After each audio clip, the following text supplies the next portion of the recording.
We're currently looking for commercial investors for the purposes of the introduction of electrical energy into more than 2,500 barangays that do not have any electricity at all.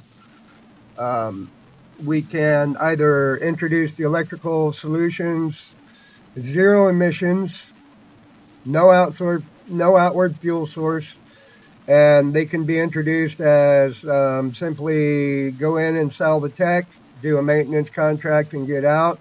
Or we can do these as PPP projects and establish long-term programs that include rural development facilities and more extensive involvement at the local level for both commercial and humanitarian purposes.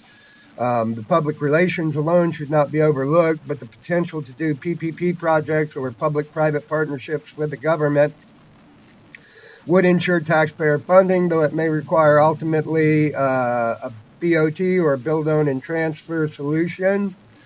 As regards the electric tech, we can do anything from 20 kilowatt hours or 20 kilowatt generators all the way up into multi-megawatt systems. The average cost is about $3 million per megawatt. There may be a little bit additional, but if we get a substantial enough portion of the barangays interested, and we can get an MOU, a memorandum of understanding, or a memorandum of agreement with the local government units, we can bring production facilities into the Philippines, and we can establish a more direct presence.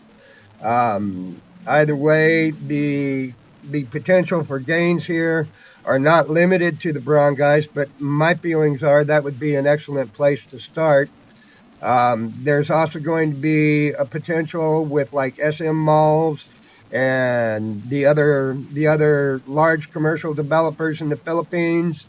There's numerous islands that do not currently have access to energy production, and all of these are potentially viable markets. We have the Malampaya gas project, natural gas project, which is slated to be decommissioned in 2024.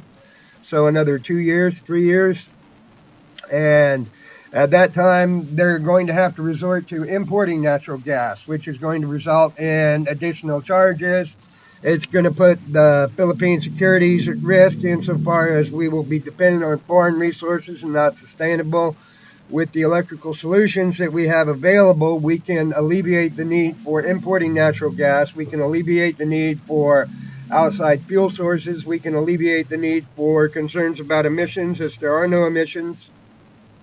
And we can establish ourselves in partnership with the parties and families that are currently the leaders in these fields and who may have more of a capacity to introduce them at the levels required to take it domestic.